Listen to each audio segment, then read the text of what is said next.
कल यानी कि पार्ट 1 में हम लोगों ने भिन्न संख्याओं तक सीख चुका था या पढ़ चुका था, है ना। आज हम लोग इससे आगे बढ़ेंगे। क्लास 7th का ही हम लोग पढ़ रहे हैं। ये पार्ट 2 है, चैप्टर नंबर 8 परिमेय संख्याएं, जिसमें हम लोगों ने प्राकृत, पूर्ण, पूर्णांक और भिन्न संख्याओं के बारे में पढ़ा, जाना। भिन्न संख्या किसको कहते हैं? जो बटा वाला संख्या होता है उसको हम लोग भिन्न संख्या कहते हैं, ऊपर वाले को अंश कहते हैं और नीचे वाले को हर कहते हैं। इतना हम लोगों ने पढ़ चुका है। अब हम लोग इससे आगे बढ़ेंगे, थोड़ा सम, विषम, भाज्य, अभाज्य संख्याओं के बारे में भी जान लेते हैं। पता होगा सम संख्या किसको कहते हैं, विषम संख्या किसको कहते हैं, भाज्य संख्या और अभाज्य संख्या। क्लियर? फिर हम लोग समझ लेंगे सम संख्या किसको कहेंगे? जो संख्या 2 से भाग लग जाती है, यानी जो संख्या 2 से कट जाता है उसको हम लोग सम संख्या कहेंगे। जैसे 2 को हम 2 से भाग दे सकते हैं, है ना। 4 2 से भाग दे सकते हैं, 2 दूनी 4, 6 इसको भी 2 से भाग दे सकते हैं, 8, 10, है कि नहीं। या ये कहें कि जोड़ा वाला जो संख्या है, जितने भी जोड़ा वाले संख्या है उनको हम लोग सम संख्या कहेंगे। 2 का मतलब एक जोड़ा, है कि नहीं। 4 का मतलब 2 जोड़ा, 6 मतलब 3 जोड़ा, है। और विषम संख्या हम लोग कहेंगे जिसका जोड़ा ना हो, जिसका जोड़ा ना हो। एक मतलब जोड़ा छूटा, जोड़ा नहीं हुआ। 3 में भी जोड़ा का मतलब ही होता है 2, है कि नहीं। दूसरा ये कह सकते हैं कि जो 2 से भाग नहीं लगता है, जो संख्या 2 से पूरा नहीं करता है उसको हम लोग क्या कहेंगे? विषम संख्या कहेंगे। तो वो कौन कौन सी संख्याएं हो? 1, 3, 5, 7, 9, 11, 13, 15, 17, 19, ये सारा क्या हो गया? ये सारे के सारे संख्या जो है हम लोगों का क्या हो गया? विषम संख्या हो गया। इन संख्याओं का जोड़ा नहीं है, या ये संख्या जो है 2 से भाग नहीं लगेगा, पूरा नहीं कटेगा। क्लियर? कोई दिक्कत नहीं होना चाहिए। उसके बाद हम समझते हैं भाज्य संख्या। सिंपल सा भाषा में समझना है, जो संख्या किसी दूसरे संख्या से कट जाए, किसी दूसरे संख्या से, खुद से या फिर एक से को छोड़ के बाकी किसी और से कट जाए, उसको हम लोग भाज्य संख्या कहेंगे।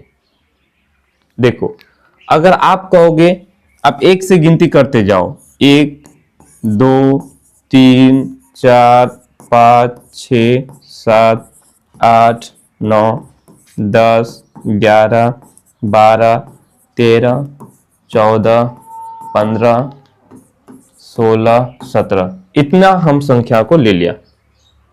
इतने संख्याओं को हम लोगों ने ले लिया। इनमें से बताओ, देखो इस एक को हम लोग भाज्य संख्या भी नहीं कहेंगे और अभाज्य संख्या भी नहीं कहेंगे। ठीक है? क्यों नहीं कहेंगे ये आगे हम लोग समझेंगे। ठीक, तो इसको छोड़ दो, 1 को छोड़ दो, आगे बढ़ो 2 से। इस 2 को हम किस संख्या से काट सकते हैं? किसी और से काट सकते हैं क्या? इस 2 को हम 1 से काट सकते हैं, 1 दूनी 2, या फिर हम 2 से ही काट सकते हैं, 2 एका 2। इस 2 को हम और किसी संख्या से नहीं काट सकते, है ना। या तो हम 1 से भाग दे सकते हैं इसको, है कि नहीं। अगर हम 1 से 2 को भाग देंगे तो क्या हो जाएगा? 1 दूनी 2, कट गया, 2 बार आ गया, है ना। या फिर हम क्या कर सकते हैं, इसको 2 से भाग दे सकते हैं 2 को, तो 2 एका 2, कट गया, 0 हो गया, है ना। यानी इस 2 को हम लोग या तो 1 से भाग दे सकते हैं या फिर 2 से भाग दे सकते हैं, इसके अलावा और किसी से भाग नहीं दे सकते। तो इसको हम लोग अभाज्य संख्या कहेंगे। जो किसी से भाग नहीं लगता है उसको कहेंगे अभाज्य संख्या, यानी 2 हमारा अभाज्य संख्या है। ये 3 किसी से भाग लगेगा, ये 3 भी किसी से भाग नहीं लगेगा। या तो 1 से भाग लगा सकते हैं इसको, या फिर खुद 3 से और किसी से नहीं। तो ये 3 भी हमारा अभाज्य संख्या है। अब यदि हम इस 4 को कहें तो ये 4 जो है किसी और से कटता है, 2 से। ये 4 1 से तो भाग लगेगा ही, है ना, 4 से भी भाग लगेगा, 4 का 4। इसके अलावा भी ये किसी और से भाग लगेगा, किससे, तो 2 से भाग लगेगा, ये 2 से भी भाग लगेगा। तो ये 4 किसी ना किसी से कटा ना, तो इस संख्या को हम कहेंगे भाज्य संख्या। क्लियर? भाज्य संख्या समझ में है? जो संख्या किसी ना किसी से कटे, तो ये 4 2 से कटेगा, है ना। ठीक है, तो ये 4 हमारा क्या हो गया, भाज्य संख्या हो गया। अब अगर यदि हम 5 की बात करें तो ये 5 किसी से कटेगा, 5 किसी से नहीं कटेगा। तो हम इस 5 को कहेंगे, ये जो 5 है इसको कहेंगे हम लोग अभाज्य संख्या, किसी से नहीं कटेगा। अब इस 6 की अगर बात करें तो ये 6 किसी से कटेगा, एकदम कटेगा, किसी और संख्या से ये कटेगा। किस किस से, तो ये जो 6 है ना, 2 से भी भाग लगेगा, 2 तिया 6, और 3 से भी भाग लगेगा, 3 दूनी 6, 2 और 3 से कटेगा ये, है ना। तो किसी से कटा ना, किसी से भी कटना चाहिए। जब ये कट रहा है किसी से तो हम इसको कहेंगे क्या, भाज्य संख्या। ठीक है।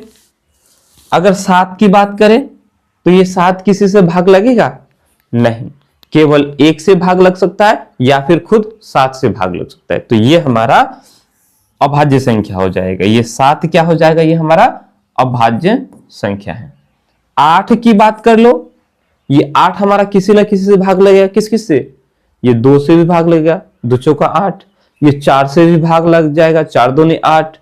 तो ये 8 किसी न किसी संख्या से भाग लग रहा है, तो हम इस 8 को भाज्य संख्या कह देंगे। ठीक है। अब इस 9 के बारे में क्या ख्याल है, ये 9 हम लोगों ने ऊपर में देखा, ये विषम संख्या है। 9 क्या है, विषम संख्या है, क्योंकि 9 का जोड़ा नहीं है, 9 का जोड़ा है नहीं है। 9 2 से भाग लगेगा, नहीं लगेगा, इसलिए ये 9 जो है विषम संख्या है। क्या है, विषम संख्या। वो तो अलग बात हो गया, जब सम और विषम की बात पूछे, जब सम और विषम की बात पूछे तब कहना है कि ये जो 9 है विषम संख्या है। और जब भाज्य और अभाज्य की बात करें तो बोलो ये 9 क्या किसी संख्या से करता है या नहीं, पता होगा। 9 3 का पहाड़ा में तो आता है, यानी ये 9 3 से कट जाता है। तो ये 9 किसी ना किसी संख्या से कटा ना, जब ये कट जाएगा तो इसको हम लोग बोलेंगे भाज्य संख्या। 9 को भाज्य संख्या। ठीक है। 10 के बारे में क्या ख्याल है, तो ये 10 भी किसी ना किसी संख्या से कटती है, 2 से, 2 5 6 10, 5 से भी करता है, 5 दूनी 10, है ना। तो इस 10 को हम लोग क्या कहेंगे, भाज्य संख्या। ठीक है। इसी तरह से ये 11 किसी से नहीं करता है, तो हम इसको अभाज्य संख्या कहेंगे। इस 12 को अगर देख लेंगे तो ये 12 2 से भी करता है, 2 छक्के 12, 3 से भी करता है, 3 चौका 12, 4 से भी करता है, 4 तिया 12, 6 से भी करता है, 6 दूनी 12, है कि नहीं। तो ये 12 हमारा भाज्य संख्या हो गया। ये 13 किसी भी संख्या से नहीं करता है, तो इसको हम लोग अभाज्य संख्या कहेंगे। ये 14 कट रहा है किसी न किसी संख्या से, 2 से 2 7 14, 7 से 7 दूनी 14, तो ये 14 हो जाएगा हमारा क्या, भाज्य संख्या। उसी तरह ये 15 की बात करोगे तो ये 15 भी हमारा क्या है, भाज्य संख्या है, क्योंकि 15 3 से भी करता है, 5 से भी करता है, 16 भी कट रहा है। ये 17 किसी से नहीं कट रहा, तो ये अभाज्य संख्या हो गया।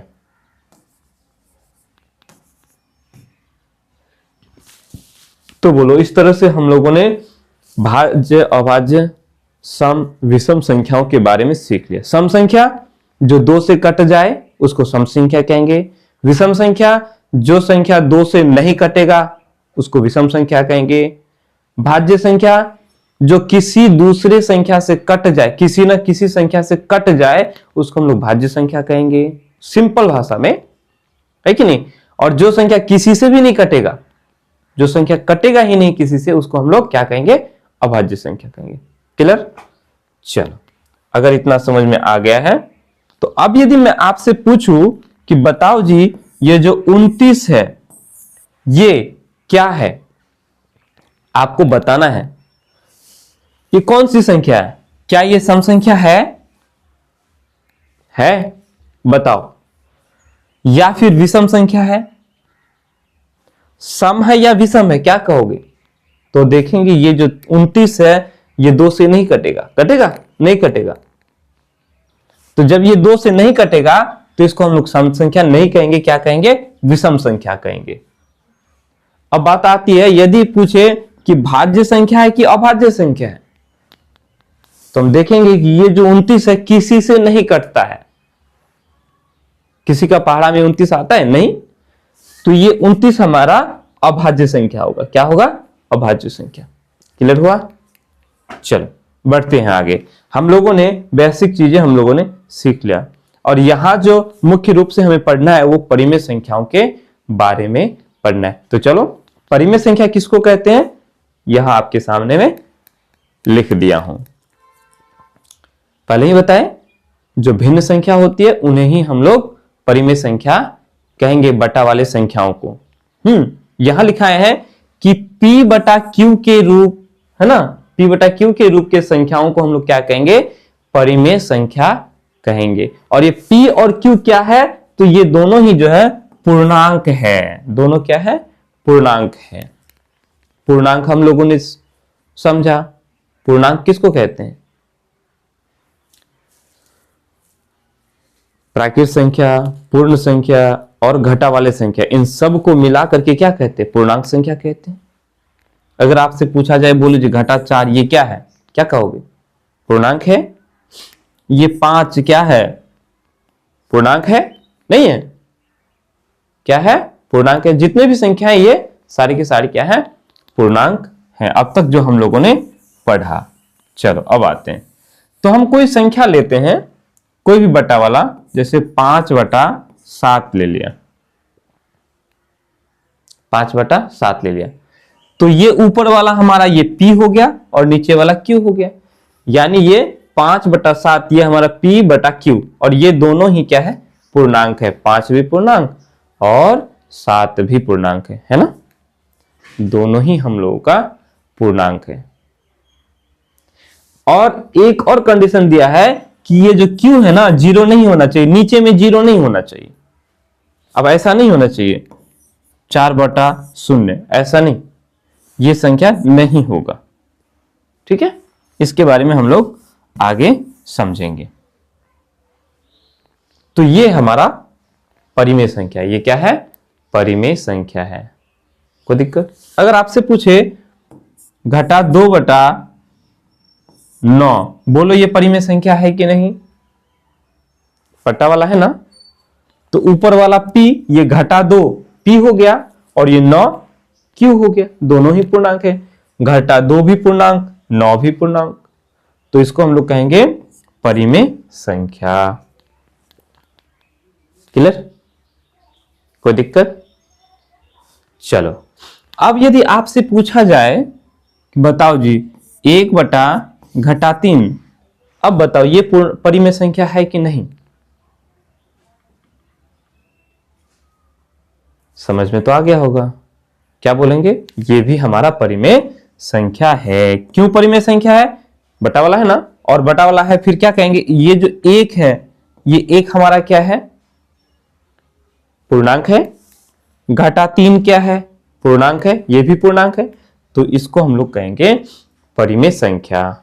ठीक, चलो एक यदि आपसे और, काहे नहीं मिट रहा है जल्दी, अगर आपसे पूछे बताओ जी 0/5, 0/5, बोलो ये परिमेय संख्या है कि नहीं है, क्या कहोगे? तो जवाब होना चाहिए कि ये भी परिमेय संख्या है। क्यों? क्योंकि ऊपर में शून्य है, नीचे में 5 है, बटा वाला है ना। ये शून्य पूर्णांक है और ये 5 भी पूर्णांक है, दोनों पूर्णांक है, तो ये क्या हो गया? परिमेय संख्या हो गया। क्लियर? ठीक है, इतना तक तो समझ में आ गया। अगर मैं आपको ऐसे दे दूं, बोलो जी घटा 5 दे दिया, अब बोलो ये जो घटा 5 है परिमेय संख्या है कि नहीं है? जैसे कि हम लोगों ने समझा कि परिमेय संख्या p बटा q के रूप का होता है। क्या यहाँ p बटा q नजर आ रहा है? नहीं आ रहा है। तो बोलेंगे सर ये परिमेय संख्या नहीं है, तो फिर क्या है? पूर्णांक है। लेकिन नहीं, ये भी परिमेय संख्या है। बोलेंगे कैसे? हम लोगों ने सीखा है शुरुआत में कि जितनी भी संख्याएं हैं उसके बटा में एक छुपा हुआ रहता है, छुप के रहता है, वो बड़ा छुपा स्तंभ है। घटा 5 बटा 1 कहने का मतलब है ये जो है ना, घटा 5 बटा 1 है। घटा 5 का मतलब है घटा 5 बटा 1। एक हमेशा छुपा हुआ रहता है। तो ये हुआ ना, ये घटा 5 पूर्णांक, ये भी है, ये भी एक है, एक भी पूर्णांक है, तो ये भी तो बटा वाला हो गया। ये भी तो है p बटा q के रूप में, ऊपर वाला p नीचे वाला q। तो ये भी हमारा क्या है? परिमेय संख्या है। कोई दिक्कत? परिमेय संख्या क्लियर हुआ? अगर आपसे पूछे बताओ जी कुछ भी ले लेते हैं, अच्छा इस 8 की बात करेंगे, बोलो ये 8 परिमेय संख्या है कि नहीं? तो जवाब होना चाहिए एकदम है, ये परिमेय संख्या है ना। क्यों नहीं है? बिल्कुल है। इस 8 को हम लोग 8 बटा 1 लिख सकते हैं क्या? तो ये हो गया ना p बटा q के रूप में, और जब p बटा q के रूप में उसको लिख लिए तो ये हमारा क्या हो गया? परिमेय संख्या हो गया। क्लियर? अच्छा इतना तो ठीक है।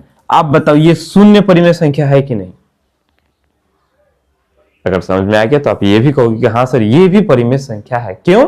क्योंकि शून्य को हम लोग 0/1 लिख सकते हैं, 0/2 लिख सकते हैं, 0/3 लिख सकते हैं। हर स्थिति में ये क्या होता है? शून्य ही होता है। तो p बटा q के रूप में हुआ ना, और p भी पूर्णांक है, q भी पूर्णांक है। नीचे में हम लोग का 0 नहीं है, q हम लोग का 0 नहीं होना, नीचे 0 नहीं होना चाहिए, ऊपर 0 होने से चलेगा। कोई दिक्कत? उम्मीद करते हैं यहां तक तो आप लोग को समझ में बहुत अच्छे से आया होगा ना। आगे बढ़ते हैं। चलो अब आपके पास प्रश्न है, आप लोग को बताना है। प्रयास कीजिए, आपके किताब में दिया हुआ है, प्रयास कीजिए।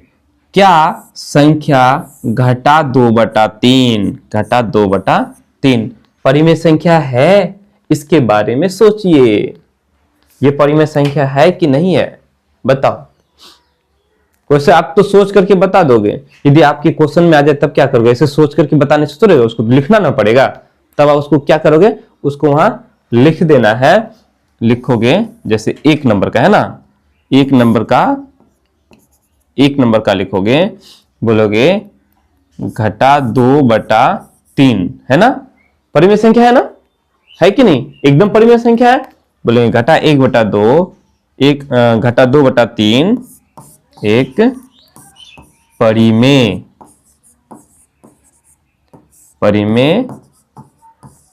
संख्या है कि नहीं? परिमेय संख्या है। आप बोलेगा, सवाल होगा कैसे परिमेय संख्या है कि नहीं? तो बोलेंगे क्योंकि यह p बटा q के रूप का है। ये p बटा q के रूप का है। घटा 2 p हो गया, और ये है घटा 2/3 ऐसे। तो ये घटा 2 क्या हो गया? p हो गया, और 3 क्या हो गया? q हो गया, है ना। और दोनों ही पूर्णांक है, रूप का है। जहां ऐसे लिखोगे, जहां p q पूर्णांक है, p q क्या है? पूर्णांक है। p हमारा घटा 2 पूर्णांक हो गया, 3 पूर्णांक हो गया, पूर्णांक है, और साथ में ये जो Q है, ये जो 3 है, क्या शून्य है? नहीं है। तो लिखेंगे तथा Q बराबर नहीं है, ऐसे काट देना, बराबर लिख करके ऐसे इसको काट देंगे तो इसको पढ़ते हैं बराबर नहीं। इसको क्या पढ़ते हैं? बराबर नहीं। बराबर नहीं है शून्य का, Q शून्य नहीं है, इसलिए ये घटा 2/3 ये हमारा क्या है? परिमेय संख्या है। कोई दिक्कत? चलो, अब यहां तक जब समझ में आ गया, अब दूसरा प्रश्न क्या कहता है? दूसरा प्रश्न देखो, 10 परिमेय संख्याओं की एक सूची बनाइए। अब आपको अपनी मर्जी से 10 ठो परिमेय संख्याओं को लिखना है। तो क्या करोगे? आपको अगर पूछे ऐसे तो मुंह से बता दोगे, फिर जब ये अगर लिखने की बारी है तब क्या करोगे? तो आपको लिख करके बताना है। तो लिखने का तरीका है, आप सबसे पहले लिखोगे, यहां लिखना है 10 परिमेय संख्याएं।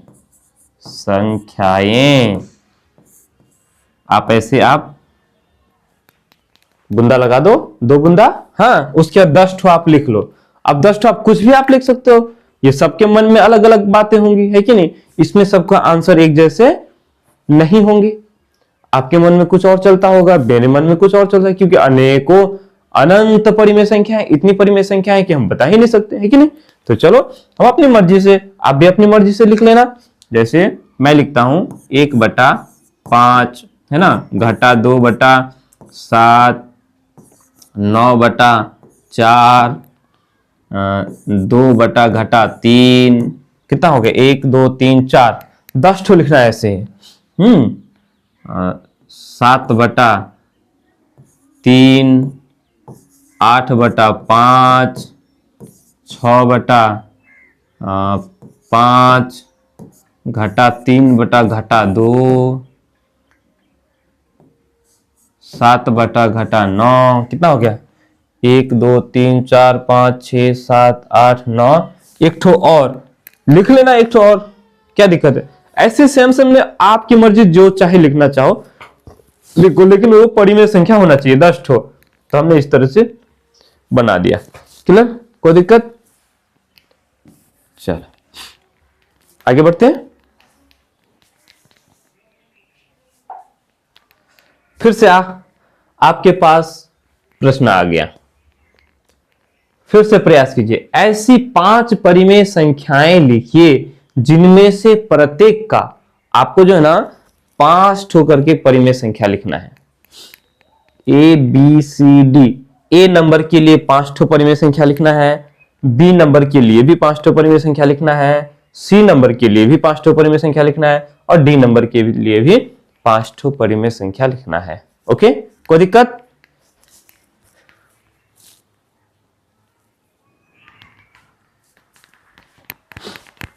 मेरे ख्याल से कोई दिक्कत आप लोगों को नहीं होना चाहिए। तो चलो, जैसे फिर से वही बात, यदि आपसे पूछा जाए अंश में, अंश जो है एक ऋणात्मक पूर्णांक होना चाहिए और हर एक धनात्मक पूर्णांक होना चाहिए। तो जब लिखने की बारी आई तो आपको थोड़ा सा इसको सजा करके लिखना है, ठीक है? सजा करके कैसे, मैं बता दे रहा हूं। चलो सजा करके कैसे लिखेंगे? सबसे पहले तो यहां लिखेंगे हल, ठीक है? ए नंबर लिख देंगे, ठीक है? ए नंबर लिखने के बाद हम यहां लिखेंगे क्या ठो? 5 ठो परिमेय संख्याओं को लिखने के लिए बोला, ओ सॉरी, हाँ 5 ठो परिमेय संख्या लिखने के लिए बोला है। और पांचों जो परिमेय संख्या होगा वो कैसा होना चाहिए? उसका अंश, अंश किसको कहते हैं? ऊपर वाला को। अंश जो है ऋणात्मक पूर्णांक होना चाहिए, घटा वाला। तो हम ले लेते हैं, ये भी सबका आंसर अलग अलग हो सकता है। घटा वाला पूर्णांक लेना है, तुम घटा 1 को ले लेते हैं। और हर नीचे जो है ना, ये क्या होना चाहिए? धनात्मक होना चाहिए, मतलब जोड़ वाला। तो घटा 1/2 ले लिया, तो घटा 1 ऋणात्मक हो गया और 2 क्या हो गया? ये धनात्मक हो गया। हम यहां ले लेते हैं घटा 2/3, 7 ले लेते हैं, घटा 2 ऋणात्मक हो गया और 7 धनात्मक हो गया, है कि नहीं। घटा 3/5 ले लेते हैं, घटा 3 ऋणात्मक हो गया, अंश ऋणात्मक हो गया और हर क्या हो गया, धनात्मक हो गया। 3 हो गया और 2 लेना है। घटा 4/9 ले लिया, घटा 5/3 ले लिया। इस तरह से हम लोगों ने 5 परिमेय संख्या को लिख लिया। इन 5 परिमेय संख्याओं का जो अंश है, अंश ऊपर वाला है ना p, ये जो ऊपर वाला p है ना अंश, वो हम लोग का ऋणात्मक होना चाहिए, तो हमने ऋणात्मक बना दिया। और जितने भी हर हैं ये जो नीचे है वो धनात्मक कर दिया, जोड़ वाला कर दिया। हो गया ये। उसके बाद बी नंबर का आंसर करना है। बी नंबर में कहा है अंश जो है धनात्मक पूर्णांक होना चाहिए। अंश क्या होना चाहिए, धनात्मक, और हर ऋणात्मक। इस बार उल्टा, ऊपर वाला को जोड़ में रखना है और नीचे वाले को घाटा में रखना है। तो बस लिख दो। आप चाहो तो इसी को कॉपी करके लिख सकते हो, है कि नहीं। ऊपर में जोड़ वाला लिख देंगे और नीचे में घाटा वाला लिख देंगे, या अपनी मर्जी से जो मर्जी आपको लिखने का मन करे। बस इतना याद रखना है कि ऊपर में जोड़ वाला रहना चाहिए और नीचे वाला घटा वाला होना चाहिए, है ना। अंश धनात्मक और हर ऋणात्मक। अंश ऊपर वाला, हर नीचे वाला। तो इसको हम लोग ऐसे लिखते हैं, 1/2 भी लिख सकते हैं, 2/7 को घटा में लिख देंगे, 3/5 को हम घटा में लिख देंगे, 4 इसको घटा में लिख देंगे, या फिर अपनी मर्जी से लिखेंगे 7/2। हो तो क्या जी, अपनी मर्जी से लिखने के बारी आई तो हम खत्म हो गए हम लोग, है ना। चलो ठीक है। सी नंबर आया है समझ में मेरे ख्याल से ना आप लोगों को। अब सी नंबर में क्या कह रहा है, अंश और हर दोनों ही ऋणात्मक होना चाहिए। अंश भी ऋणात्मक होना चाहिए और हर भी ऋणात्मक होना चाहिए। याद रहे, मेरा देख देख करके इसको नहीं बनाने का, आपको खुद से बनाना है इसको, ठीक है। बहुत इजी है, प्रैक्टिस करो। माइंड का भी थोड़ा सा प्रैक्टिस हो जाएगा। तो लिखेंगे घटा 2/3 कर दिया, है कि नहीं। घटा 5/7 कर दिया, घटा 2/8 कर दिया, घटा 7/6 कर दिया, घटा 11/3 कर दिया। हो गया ना, कोई दिक्कत, घटा वाला हो गया। डी नंबर में थोड़ा सा और जगह लेना है ना।